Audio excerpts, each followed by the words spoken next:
Hello, we're back. So, we got Mr. Sushi over here. Can you say something very quickly? Hi, I'm Sushi. Welcome to my hut. And so I started gaming about, what was it, 7 years ago. And it's been an absolute delight learning all about different games and consoles and getting deep into it. Yeah, and it's very nice that I get to meet you now. For the first time, we are talking face to face. We have Yeah, been emailing around for the last it's two fun. weeks in preparation for this. We worked together on the Dreamcast video I uploaded, where you gave a nice little bit of information, which I would like you to recite in a few minutes. That'll be great. Yeah, but nice. Like, how did you find the channel, by the way? We have not talked about that. Yeah, so Oh, well, I have a copy over there, but so I was into Near Replicant. I played Automata, then played Replicant, and there was this fishing mini game that's really difficult in it, and I looked up how to do it, and I found your video. It helped me get through that section, and then got into your other videos, and then later on, when you were making some of your collection videos. You said, why don't you make some videos about your collecting journey? And started doing more videos myself, and it's been a great time. Yeah, I've been enjoying your stuff. Like you had a nice variety of stuff on your channel, from collecting Thanks. content all the way to I think you did like a big rant on that RPG that came out a few Yeah, years there ago. was there was some weird, yeah, strange things with that one. Just put out a video on Requiem, and now Oh you yeah. have a Switch too. You can play that if you want. Oh yeah. So I want to check a lot of stuff out on the Switch too. Right now I'm trying to get Tomodachi Live on the Switch, Ah, yeah, which here in Europe, at least, the physical edition, you can get it. You can't get it anywhere. Nintendo has not shipped it out to really? stores. Oh, that's Yeah, weird. there's some Why? delivery problems on that. Nobody has it in stock. Amazon is sold out. All the big electronic stores. I checked other countries like France as well. It's also sold out over there. It must be some Europe-wide either delay, but hopefully not cancellation on that thing. Yeah, I wouldn't think they would cancel it. It's going to be a big seller, but it's crazy how even things like logistics issues, supply chain management can make such a huge difference in the gaming world. There's all this technical business side of things that we don't really see as gamers, but that matters so much. Oh yeah, definitely. And you would think Nintendo has that figured out. And now, I mean, Tomodachi. I'm not sure if you're familiar with Tomodachi Live, Yeah. but I played it on the 3DS back then. Was a big fan of it, and people have been like asking for a sequel to that for like 10 years now. And now it's out, and nobody can buy it. The Amazing. irony. Must work wonders for the sales. But let's get into some cool Dreamcast stuff. So let's switch over here. No, that is not the Dream. One moment. Here we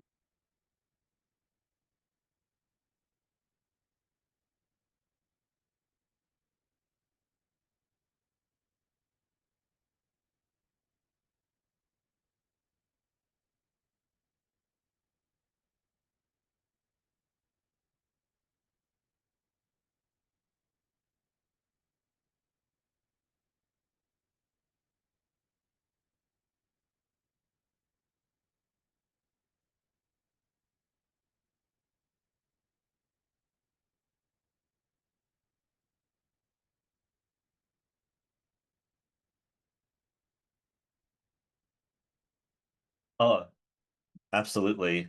Same kind of button layout. You can't really see the buttons here, but same layout with the sticks. Um, very much.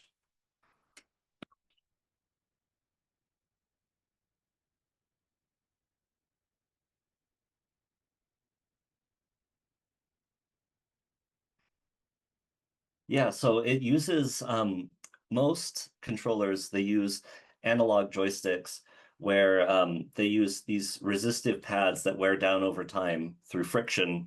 But the Dreamcast uses one of the first Hall effect joysticks that uses magnetic sensors to determine the position that the stick is in. So because magnets don't wear down with friction, uh, they're very resistant to any kind of stick drift.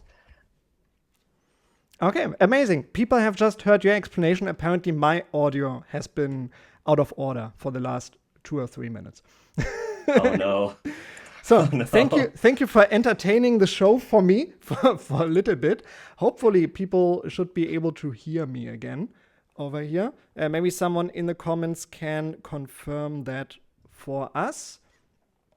But yeah, the Dreamcast, amazing, right? And the Hall effect technology in the stick really explains why I've never seen a bad Dreamcast stick.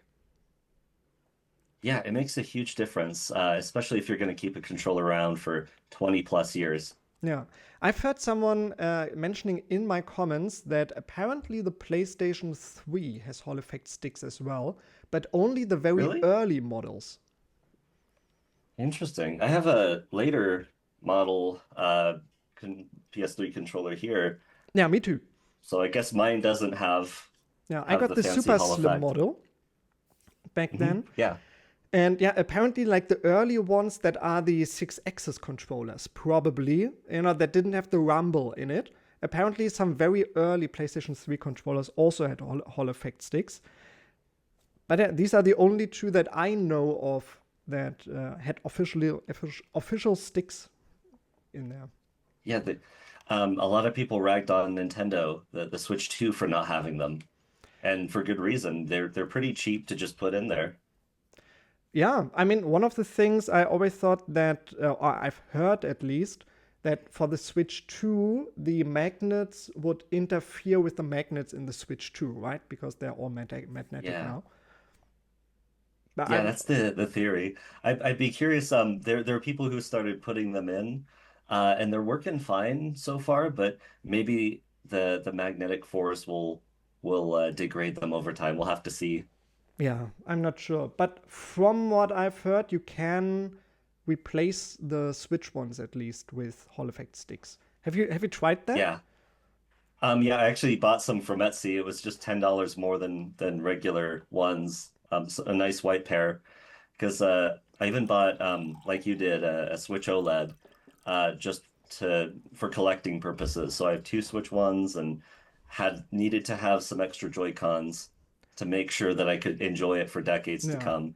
Is it a drop-in mod or do you have to solder them in? They work great. Yeah. Is it a drop-in mod or do you have to solder them? You have to mod them.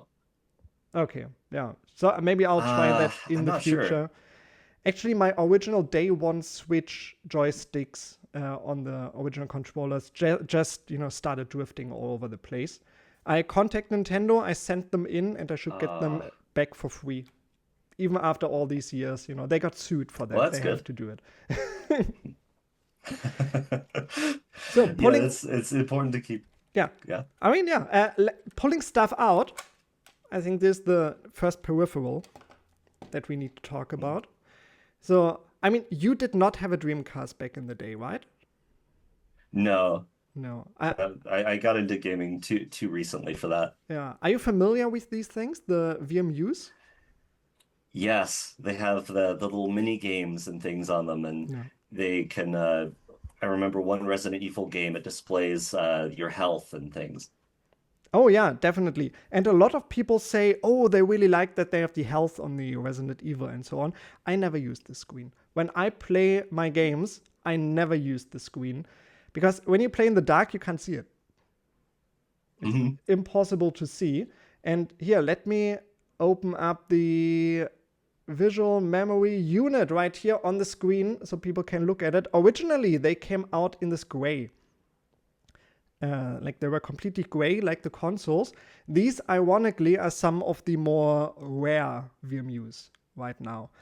For some reason, way back in the day, they produced a lot of these colorful VMUs, which apparently only came out in the US, I've heard, but over here in Europe, they are very plentiful as well.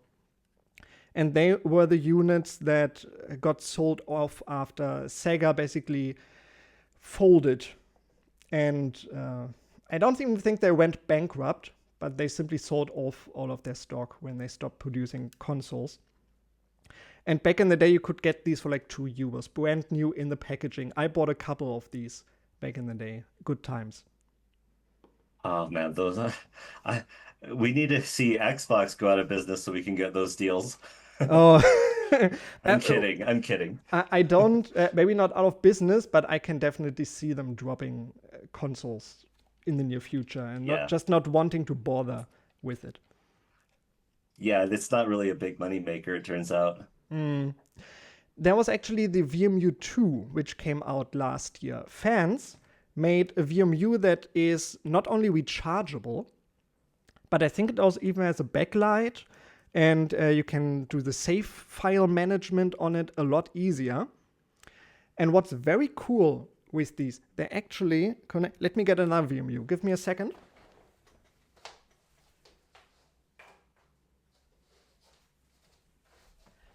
So we all know that they connect into the controller, but they also connect into each other, like this. Oh wow. So what you can do is you can transfer save files.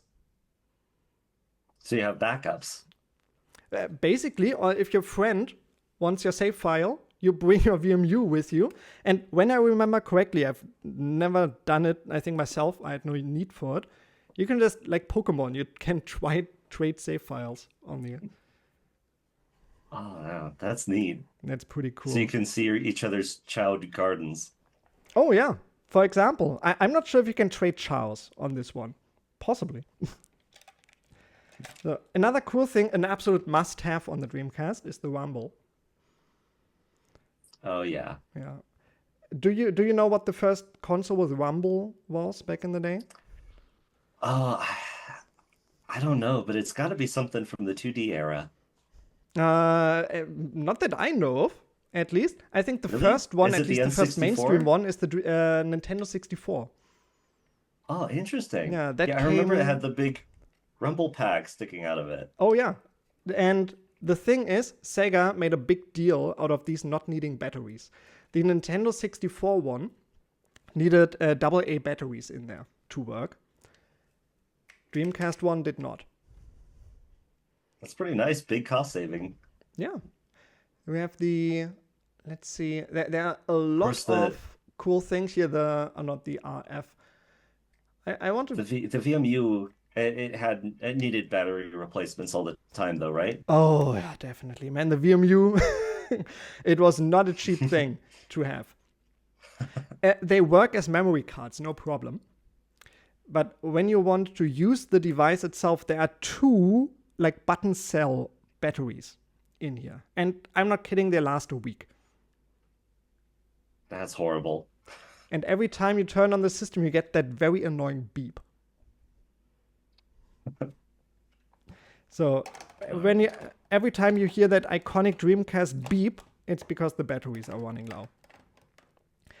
So, That's ironic. Oh no, please go on. Oh, because one of the most iconic things about the Dreamcast is a warning message. Oh yeah, like that's just part of it. You go beam, beam, beam, beam, like the opening thing, and then beep. That's just part of the Dreamcast marketing, part of the brand. So I brought a few interesting peripherals to talk about, and if there's one that you in particular want to talk about as well, just let me know. So in my other video, I talked about the modem a lot. There's not a lot to say about it. Plug the cable in, you go on the internet. Yeah, very simple. Yeah. And there was the Phantasy Star Online was the game that mainly used that? That was the big one. There are some other things that used an internet connection. Like Sonic Adventure, for example, had DLC, like Christmas DLC and Halloween DLC you can install. Nowadays, luckily, all of that is backed up online. So you can download that. They take up a lot of room. I'm not even sure if they're on like on the disk itself, or if they're housed on the VMU, because even with the DLC, you download a few things of that for Skies of Arcadia. That's another big one that had DLC on the Dreamcast. That thing is full with one DLC, basically. Another one, people complained a lot about Phantasy Star Online. One character took up one VMU. That's crazy. Yeah, I mean, imagine like playing World of Warcraft or something, and every time you want to start a new character, you go to the store, spend another 20 on a VMU, and you come back home. So I got a few other peripherals.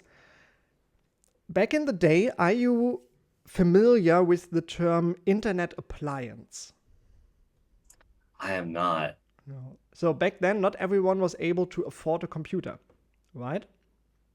Mm-hmm. So back then, they had these little internet machines that were very simple computers just made to go on the internet with. And the Dreamcast, especially in Japan, was marketed as an internet appliance. A box you plug into your TV, into the wall for your internet, and you go on the internet. And there were a lot of cool accessories, and of course the two big ones were the keyboard and the mouse for the Dreamcast. Have you ever seen a Dreamcast keyboard? Not in person, but I have in pictures, and I mean, yeah, it just looks like a regular keyboard. Yeah, exactly. It's like your typical like IBM, most boring beige piece of shit. But the cool thing, it has a Dreamcast port on it. So here we have, I put up a picture. It looks like a cool keyboard. It even has the big, I think they're like ISO enter keys, which I love a lot. You know, these gigantic fat enter keys that keyboards used to have. Oh, those are nostalgic. Oh, yeah. There were a bunch. They just remind you of school. Yeah, there were a bunch of other keyboards as well, without the numpad and so on, mainly sold in Japan. And of course, the Dreamcast mouse, which I'll put up on here. It looks like a typical mouse. Mm-hmm. But that's how a lot of people back then apparently first discovered the internet. I remember hearing stories from people of applying for jobs on the Dreamcast. What? Yeah, because they didn't have a computer and they were supposed to apply via email. So they were on their Dreamcast. I heard one story of someone saying, oh, he didn't have the keyboard either. So he typed the entire email with the joystick and the button. Oh, that's wild. And this is mainly in Japan? Mainly in Japan, but it also worked over here. Oh my gosh, that's crazy. Yeah, but the whole yeah, go on. People often talk about the advantage of PC gaming is that on PC you can use it to file job applications, file your taxes, do different things. But hey, this works. Yeah. For back in the day, computers were expensive. Yeah. But here in the West, it was mainly used as, for online gaming. That was the thing. But the whole internet appliance angle, that was really a Japan thing. Because in Japan, they also released the Dream Eye. Now, what do you think the Dream Eye was? It's got to be a webcam. Exactly. They did Dream Eye. I'll pull that out. Actually, don't they have it on here? What's it called? The Dream Eye? Do I have that wrong right now? But yeah, definitely. It was a webcam, only released in Japan, because it was marketed as a super sci-fi video telephoning system. Oh yeah, the Japanese loved their video calls back in the day. They even had the Windows Web TV on it, which was this internet access software. And Microsoft, of course, was a big partner of Sega back then. How did that work when they started competing? So when the Dreamcast went under, Sega went to Microsoft basically saying, hey, we have a good relationship, right? We helped you I'm just putting the Dream Eye up here. I just finally found it. So we helped you getting into the video game business. You're making your own system. Why don't you put like Dreamcast back compatibility into your Xbox? And apparently Microsoft looked at it and said, nah, we're not doing that. Why would we do that? That's stupid. Oh my gosh. That's such a missed opportunity because if they had built a better relationship with Sega, they could have been a much bigger publisher for them. Oh, yeah. And they had a good relationship. A lot of the canceled Dreamcast games later made their way onto the Xbox. That's really neat. We had The Totem and Xbox Earl needed a bigger. 3, Crazy Taxi 3, Shenmue 2 came out on the Xbox. Gun Valkyrie was another big one. Panzer Dragoon Orta, of course, came out. A lot of exclusive Xbox games used to be Jet Set Radio Future as well. They used to be Dreamcast games. Yes. Jet Set Radio was one of the big ones on Xbox. That was a system seller. Oh, yeah. It's still, to this day, I think, one of the highest ranked games on the Xbox.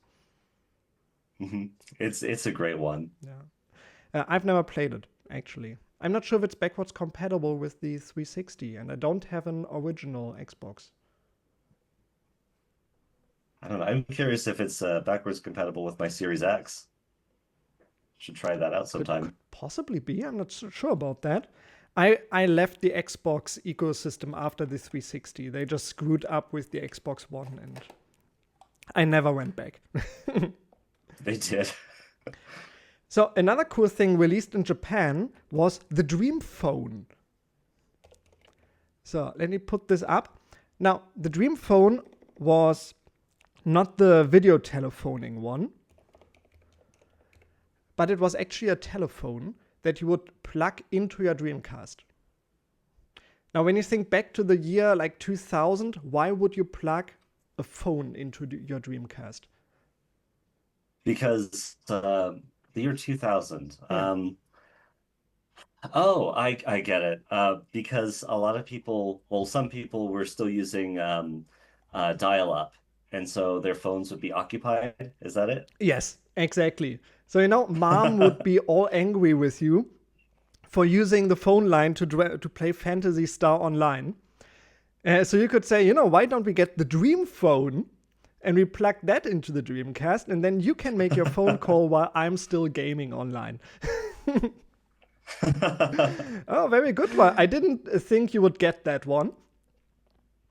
And apparently, according to Sega Retro, it's extremely rare and very little is known about it. I wonder why.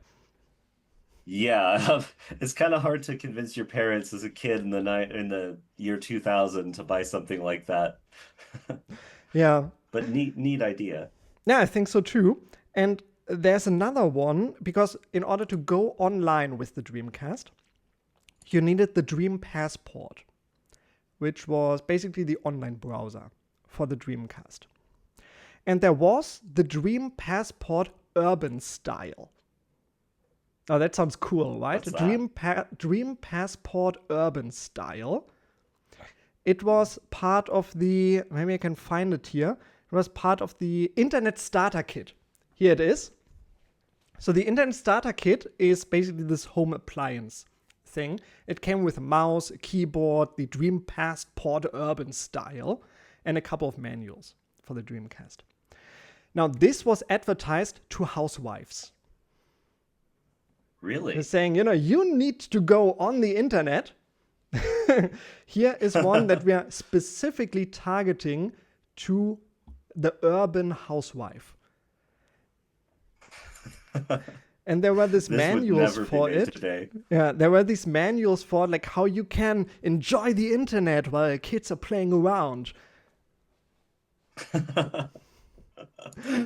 Oh, this is so 2000. Yeah, marketing that would not fly nowadays. No, not at all. So, that is the whole internet appliance part of the Dreamcast peripherals. Do you have anything to add to that one?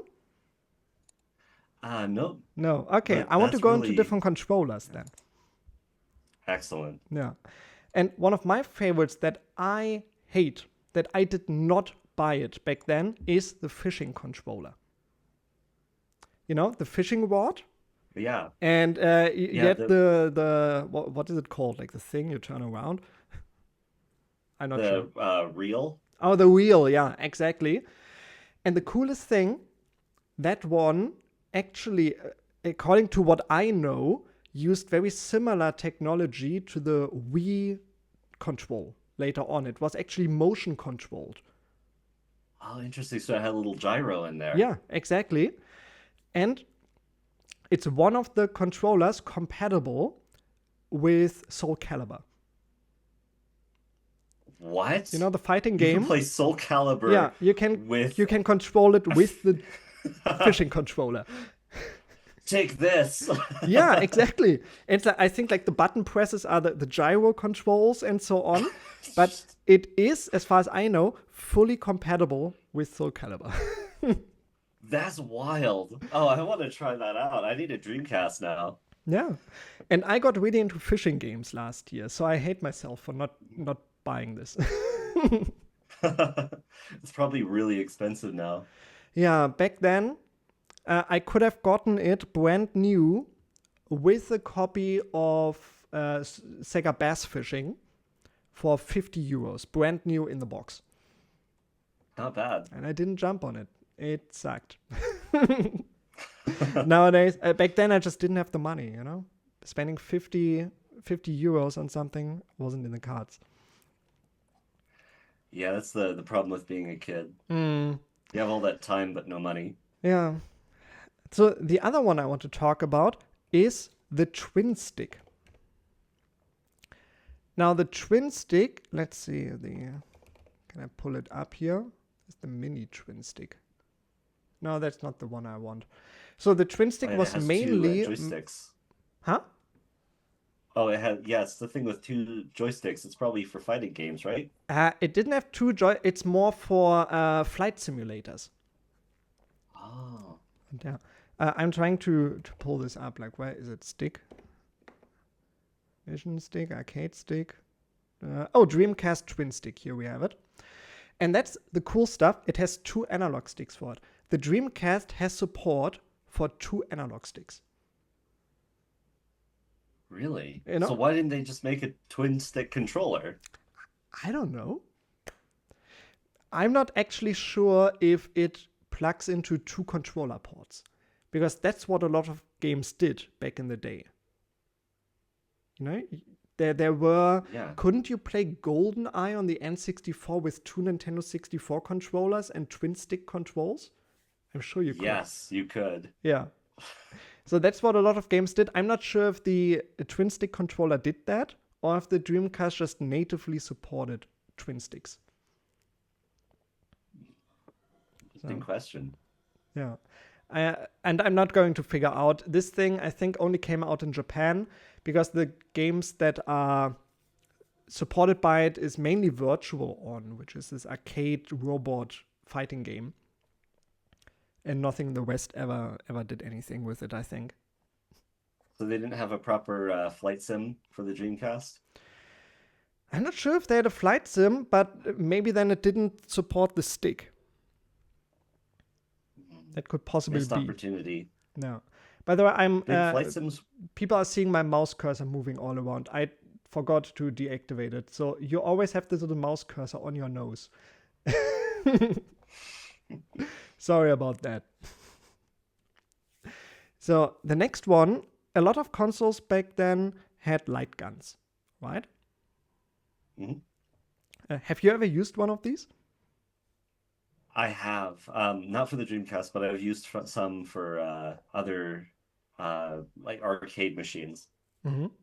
Yeah, I've only used it in arcade games as well because I grew up. Well, when I got into retro gaming, the CRT TV days were over.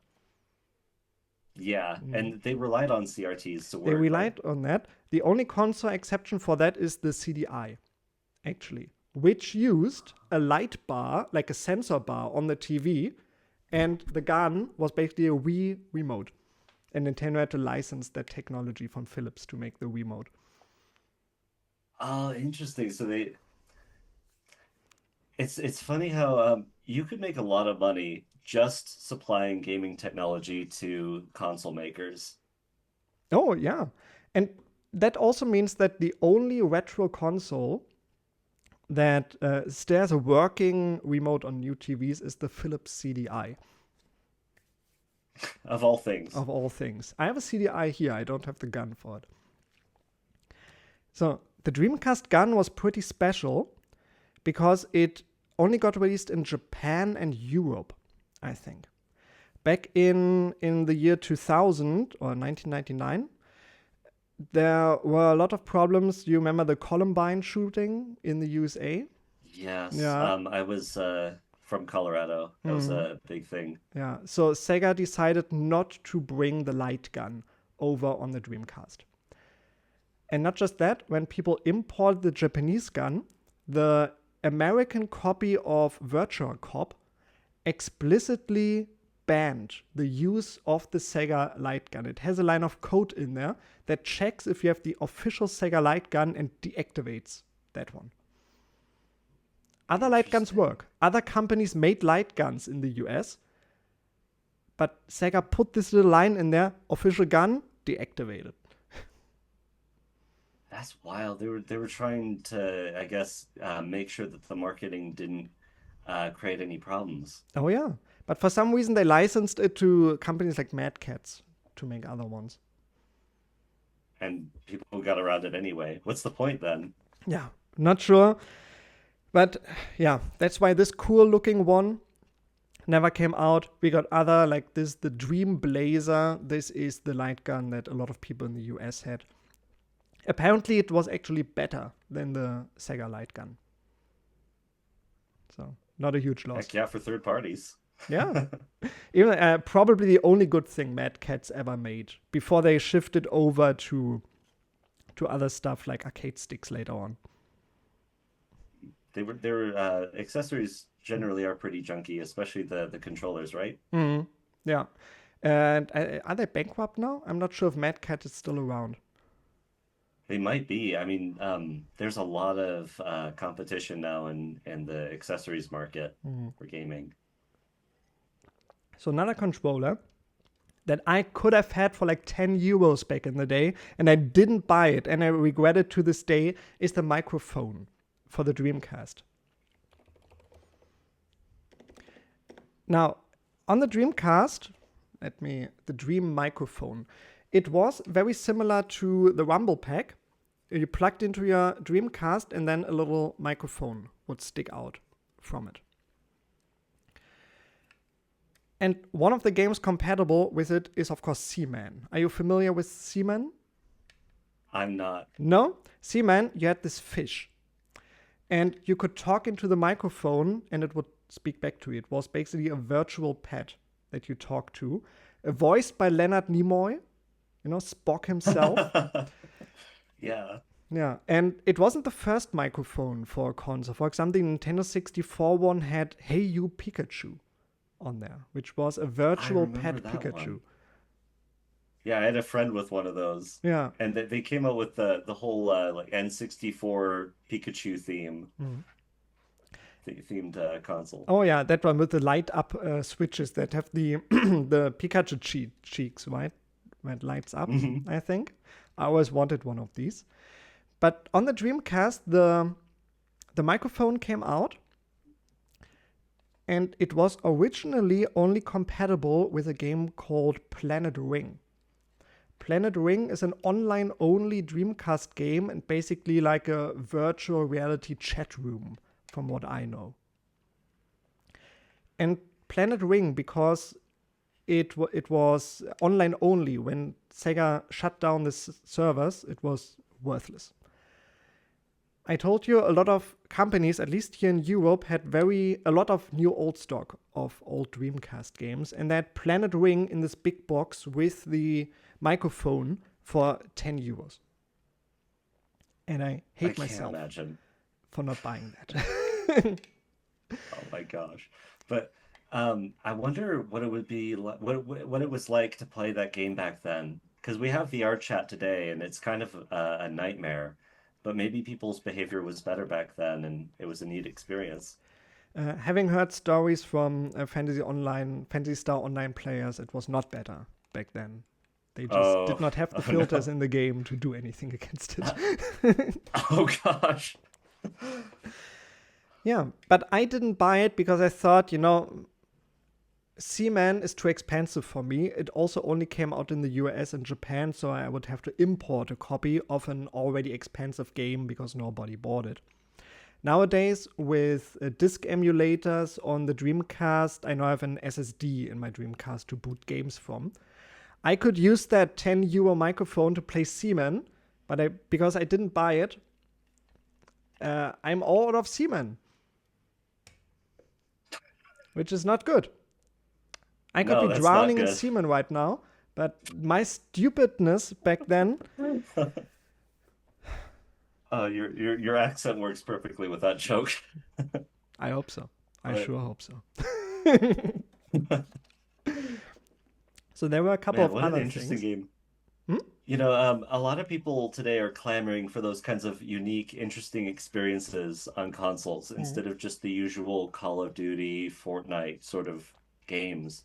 And it's neat that the Dreamcast was full of these weird, awesome experiences like Space Channel 5 or this fish game or Crazy Taxi. We need more of that. Oh, I believe so true. And crazy thing is, Dreamcast came out in 1998 and got shut down in 2001, basically. So in just 3 years, they produced all of these banger games in a short period of time. Mhm. They I, couldn't do that today. I don't know how they did that. And when you see a game, you know that's a Dreamcast game. No? You look at a Yeah, game, they you know have that's a Dreamcast game. that distinct personality to it. No. So did you bring any peripherals that you wanted to talk about? Not for the Dreamcast, no. No?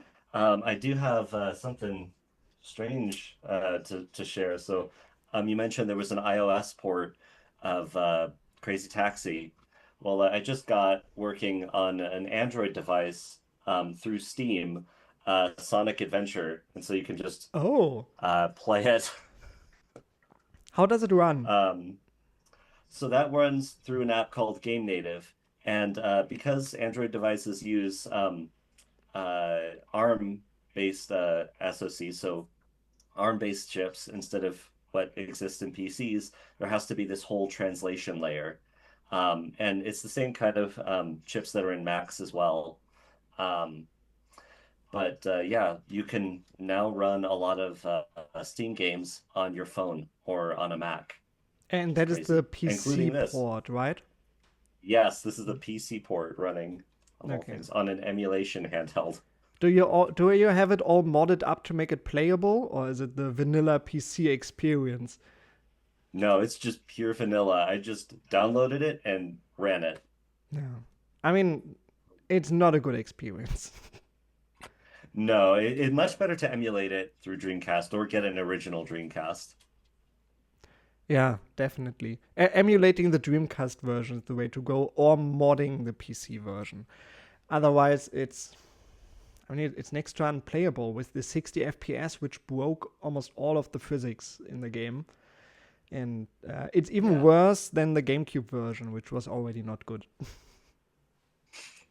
Yeah, it's crazy how a lot of the games of the era they tied frame rate to game logic Mm, and physics. So um, by trying to enhance the game, they end up breaking it. A lot of remasters of older games stick to whatever the original frame rate is for that reason, because they can't find a mm. workaround. I remember a lot of people complaining that Final Fantasy X, the HD remake, did not up the frame rate. But that one also had a lot of the physics and logic tied to the frame rate, so it's next to impossible. Mhm. Yeah, that's why it's nice to have fresh ports instead of just there are these decompilation projects for the N64 now where they decompile the code, recompile it, do a native port on whatever device, and then they can change a lot more. Mm. Yeah. Uh, Retro gaming on PC has just made gigantic jumps, I think. It's Yeah. It's It's a a better experience a lot of the time. Yeah, it's great now. So, what I want to talk about is two other things for the Dreamcast that are not controllers. One is one that saved my life back in the day, and that is the DCX. Saved your life. Basically, like as a retro RPG fan in Europe, like we were starving for stuff over here. Because in order to bring an RPG to Europe, often you would have to translate it into like 10 different languages, right? So a lot of publishers Yeah, just said, nah, we're not doing that. So they never released their RPGs over in Europe. too much work, Yeah. I guess. And on the Dreamcast, there's the DCX. That is what I used back in the day. It was a boot disk. Basically, you put the disk into your system and then it said, okay, open the lid, put the game in, and the disk booted. So you could kind of get around the fact that there were ports. Yes, exactly. So it allowed you to play the import games, and because a lot of the games already ran in 60 hertz, even in Europe, which was a like very forward-thinking thing that a lot of later PlayStation, not even PlayStation 2, a lot of PlayStation 2 games got very bad Europe 50 hertz ports as well. But the Dreamcast was forward thinking to that. The system was completely compatible with all of the games. It was just the region locking that you had to get around. And I did it with the DCX. Well, that's great. So you got to play all the games that a lot of other people in Europe didn't get to back in the day. Yeah, exactly. A lot of other people used like the Action Replay or Game Shark discs. They have the same functionality plus a lot of cheats you can use. So the DCX at one point became very obsolete. But it was still, I got it for like 15 euros back in the day. And then I sold it a few years back for 50. For some reason, there's a collector's market for these things still, and they pay obscene amounts of money for these boot discs. Anything for nostalgia, right? Yeah. It's not even cool. Like it comes in a cheap, flimsy DVD case and sucked. But another functionality was some of the games did not support VGA output. However, when you first boot another disk and then you switch the disks, it will boot the game in VGA anyway. So a lot of the games, like the first Evolution game, I could use the boot disk to play in VGA mode. Oh, that's pretty neat. Lots So you of can play it on workarounds. yeah. So and with how moddable the whole system was, you can really make a Dreamcast your own, especially these days. Make it a whole unique Mhm. thing to you. Yeah. And there were so many different shells as well. Like there was a Hello Kitty Dreamcast, and different translucent models, black models. It was a cool system. We need more translucent technology. It was so cool back in the day, and everyone misses it. I mean, look at Yeah, it. it's beautiful. It looks my amazing. my favorite was the Game Boy Color, where you could look into every game. You know? Yes. So another cool one. Are you familiar with the Bleemcast? I'm not. No. So Bleem used to be a PlayStation 1 emulator on the PC. They got sued by Sony, and they actually lost. Sony lost the suit. That's still the case why a lot of people say emulation is legal nowadays, because Oh, Sony back yes, then sued and lost it. because emulation is legal. It's just you can't distribute the game files or the BIOS. Exactly. And But Bleem, emulation is fine. yeah, and Bleem was used in a way you install it on your PC, and then you put the PlayStation 1 disc into your CD drive, and you boot the PlayStation game. Now, cool thing is, they ported Bleem to the Dreamcast. And So they provided some technical help under the table, right? I'm not sure about that. No, but it is an emulator for the Dreamcast. You can put a PlayStation 1 game in it, and it would boot the PS1 game on the Dreamcast. That is really cool. They need to make something like that for the PS5. Sony could do it themselves. You could pop in your PS1 games and just play. Yeah, They wanted it to be a general emulator for every PS1 game. They didn't get it to work. In the end, there were 3 different versions of Dreamcast, and every single one supported one different game. So there was a Dreamcast for Gran Turismo 2, Dreamcast for Metal Gear Solid, and for Tekken 3. So there was probably an obstacle with the Dreamcast not being that much more powerful than the PS1. Was that it? They probably had to fine-tune the emulator to support some of these games. And they are some of the high-end games on the PS1, right? Gran Turismo 2 is one of the best-looking games on the system. Tekken 3 was a relatively late game on the system as well. And Metal Gear Solid is like the showcase for the PlayStation 1. So they picked the bangers out of there. And they somehow made it work. Yeah, and apparently there was one planned for Final Fantasy IX as well. Oh my gosh, that would have been crazy. That's a hugely popular game today. And why it's amazing today, these Dreamcast discs, you may know that the Dreamcast was very well known for being easy to pirate games for. Right? Yeah. It could boot, which was called a MIL CD, which was a normal music CD with some visual extras mainly used for karaoke, for example. So you could see the lyrics on the screen. And through that, people figured out how to boot actual Dreamcast games through that MIL CD exploit. So the Dreamcast games were very easy to pirate back then. However, the Dreamcast games had an anti-piracy method on there that I think to this day has not been cracked. Whoa.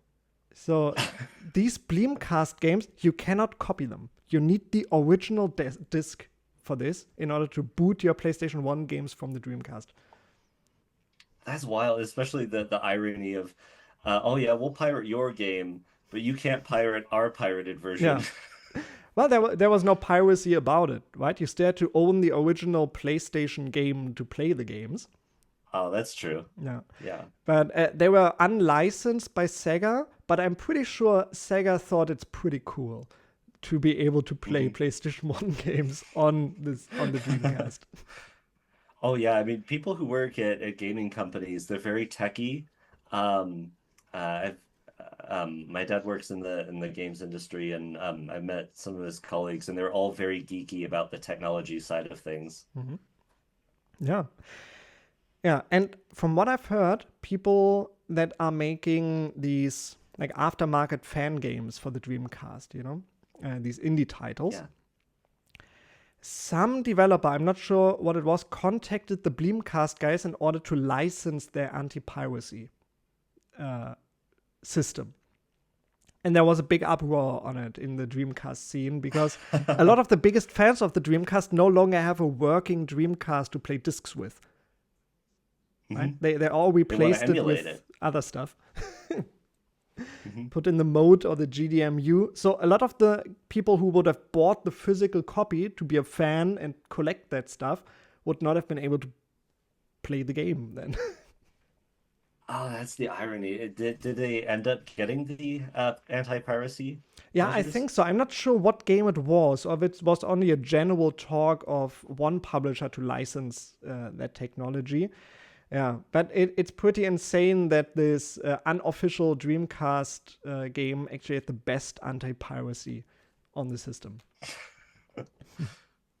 Even though in the beginning, the Dreamcast was known for being impossible to pirate for, because it uses GD-ROMs.